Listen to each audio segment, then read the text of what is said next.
Chapter 25. Cole took a deep breath. I think Peter should come here to the island. That's not possible, Edwin said firmly, and you know that. No, I don't know that. His parents would never allow him here alone with you. Then you come and stay too, Cole countered. Peter needs to soak in the pond and carry the ancestor rock. He needs to learn how to be invisible and to dance and to carve his totem. He needs to see the spirit bear. Edwin shook his head. I have fishing season starting, and besides, I'm not sure being around you is what Peter needs. I know he's afraid of me and what I did, Cole said. He thinks I'm a monster that's coming back to get him. Maybe if he meets me again face to face, he'll see I've changed. And maybe he'll see that he can heal too. Edwin rubbed at his stubbled chin. How much have you really changed? Cole felt no anger, but he was tired of trying to prove himself to Edwin. He was tired of trying to prove himself to the world. There are two choices, he said. Give Peter the same chance I've had here on the island, or give up and watch him commit suicide. Which would you pick? Edwin shook his head. It's not that simple. It will be if you don't do something soon. I have changed, but Peter's parents don't know that. They'll listen to you. Maybe Garvey could come with him. What makes you think that Garvey has the time to come out here to this island to babysit you? The world doesn't revolve around Cole Matthews. Tears blurred Cole's vision. This isn't about me now, he insisted. This is about Peter. I don't know what else to say. That's the best idea I have. His voice broke. I screwed up, and I'm doing the very best I can out here on this island. But it won't ever be enough, will it? I can't ever change what I did to Peter, and I can't ever change how you think about me. You're right. You can't change what you did to Peter, said Edwin, his voice softer. But you have changed. He studied Cole, whose cheeks glistened with tears. He laid a gentle hand on Cole's shoulder. Whatever happens, you have changed here on the island. Both Garvey and I know that, and we're very proud of you. Before leaving that day, Edwin asked one more question. Would you be willing to stay here longer if it meant helping Peter? I'd stay my whole life if that's what it took. In the days that followed Edwin's surprise visit, Cole spent long periods standing beside the totem log, staring down at the blank space still at the bottom. His dance of anger had really been the dance of forgiveness and healing. But try as he might, he could think of no shape, form, or object that he could carve to show healing. Nor could he think of any other way to help Peter. Days plodded by slowly. Cole wavered, one day hoping that Peter might come to the island, the next day frightened of the idea. All the while, in the back of his mind, he knew he was a fool for even considering such a thing. No person in his right mind would ever go to an island in Alaska to be alone with someone who had beaten him senseless. Nearly 2 weeks passed before Edwin returned. Cole was sitting in the cabin reading a book when he heard the high-pitched whine of an outboard engine, along with the deep growl of a second engine. He ran to the shoreline in time to see 2 boats round the point and enter the bay. Edwin's small skiff led the way, followed by a large green fishing trawler. Both boats plowed along, their wakes spreading out behind them like huge fans on the glassy water. Cole could see Edwin alone in the skiff. On the deck of the fishing trawler, 2 people stood together near the back. Someone else sat alone near the bow. Cole squinted. The person sitting alone on the bow looked smaller than the rest. Cole's heart raced as the boat drew nearer. It was Peter Driscal. With the boat still 100 yards out from shore, Cole recognized Garvey's stocky bulldog figure at the helm inside the cabin, and he recognized Peter's parents. What were they doing on the boat? Garvey guided the fishing trawler to a stop a stone's throw out from shore and dropped anchor. Edwin steered the aluminum skiff alongside. In minutes, everybody had crawled into the small boat to come ashore. Everyone but Edwin wore heavy jackets and tall rubber boots. Waiting alone on the shoreline, Cole gave a hesitant wave. Only Garvey waved back. Peter sat near the back, his head down. He glanced up once fearfully, then returned to gazing down between his knees. His parents simply stared. Cole caught the bow as the boat landed. He steadied the skiff so everyone could crawl ashore. Garvey and Edwin both said hello as they climbed onto the rocks. Garvey even gave Cole a friendly slap on the back. Peter's parents nodded stiffly. Peter remained in the boat, glaring fearfully at Cole. "Hi, Peter. I'm glad you came," Cole said. Still, Peter refused to come ashore. Garvey walked over and took the bow. "Give him some space," he whispered. Cole retreated up the rocks, and finally Peter crawled stiffly ashore. Edwin helped Garvey pull the boat up on the rocks and tie the rope off to a huge rock. Cole glanced nervously at the group. After being alone on this island for so long, he was uncomfortable around this many people, especially Peter. Edwin motioned everyone up to the fire pit. Peter took awkward steps, as if struggling forward into a gusty wind. The rest walked in silence, except for Garvey. "How have you been, champ?" he asked. "Good, I guess," Cole answered. "Been soaking in the pond every morning?" Cole nodded. "It's been too cold most of the winter.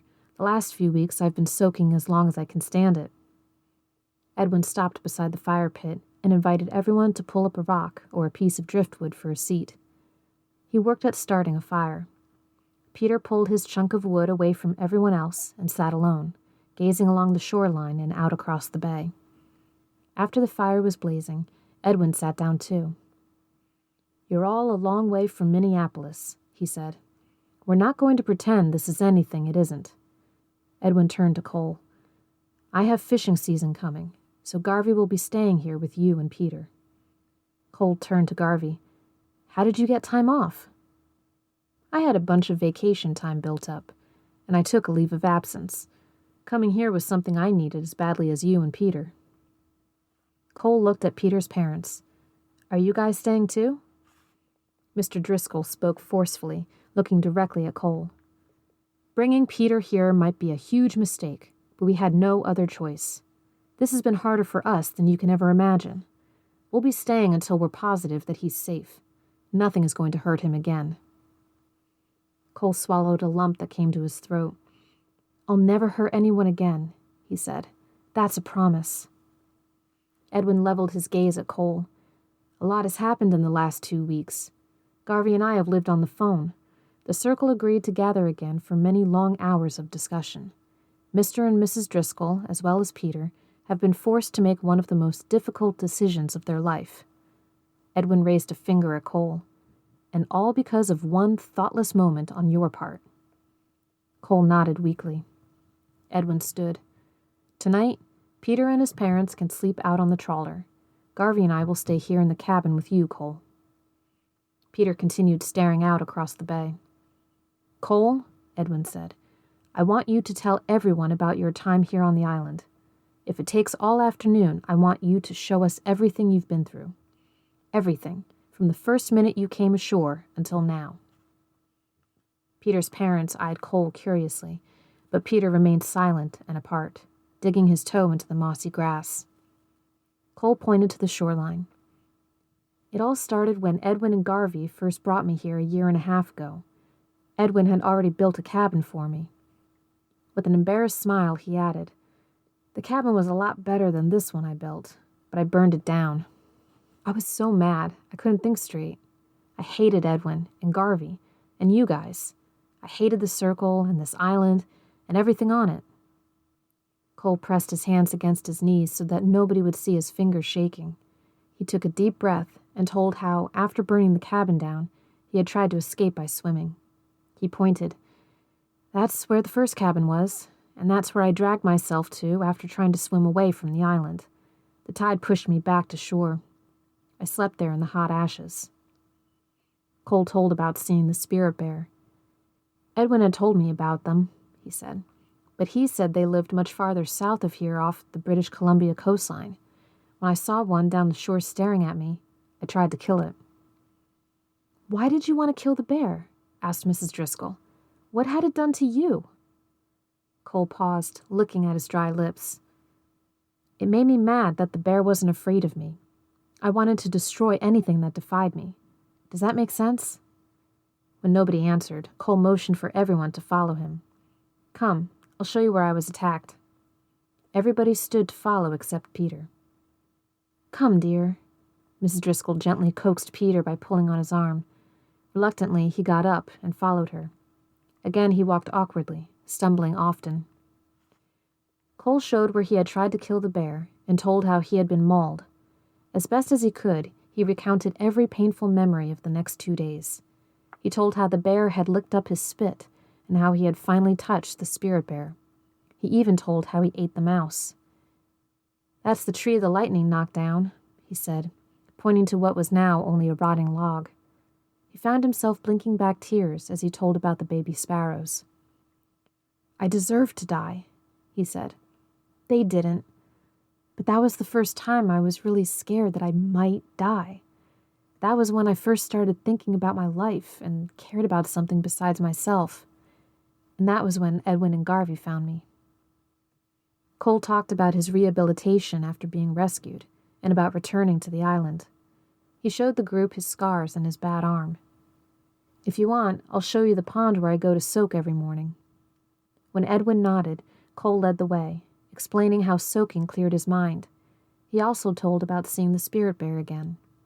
When they reached the pond, Peter's father asked, "Will we see the spirit bear today?" Cole shook his head. "I don't think so, not with this many of us here. Tomorrow morning, whoever wants to can join me for a soak in the pond. Sometimes the spirit bear comes and watches me soak." When nobody volunteered, he added with a smile, "This time of year, the water is really cold." After showing them the pond and the ancestor rock, Cole headed back toward camp. The group hiked quietly, each person lost in thought. When they reached camp, Cole explained how he had built the cabin. Then he returned to the fire pit. "This is where I dance all my dances," he said. Last of all, he showed the group his totem and explained the lessons learned with each carving. When he reached the blank spot at the bottom, he hesitated. "What are you going to carve down there?" asked Garvey. Cole shrugged. "I haven't decided yet." He didn't want to talk about the uncarved space. Before Cole could change the subject, Edwin spoke up. "Why don't you tell us why you haven't decided yet?" Cole struggled to keep his voice steady as he told of the long night around the fire and his dance of anger. "My dad has beaten me my whole life," he explained. "But I know now he never meant to hurt me. He was beaten by his father, and that's all he knew." Cole swallowed a big lump that had formed in his throat. "I learned to forgive," he said. "Not just others, but also myself." He turned and caught Peter looking at him. "When I beat you up," he said, "I never meant to hurt you. It was all I knew." "You still didn't say why you haven't carved anything in that space on the totem," Edwin persisted. Cole's voice quivered. "Because the dance of anger taught me I can't heal until I help Peter to heal. He's the one I hurt." "Leave me alone," Peter blurted, turning away. "I don't want your help."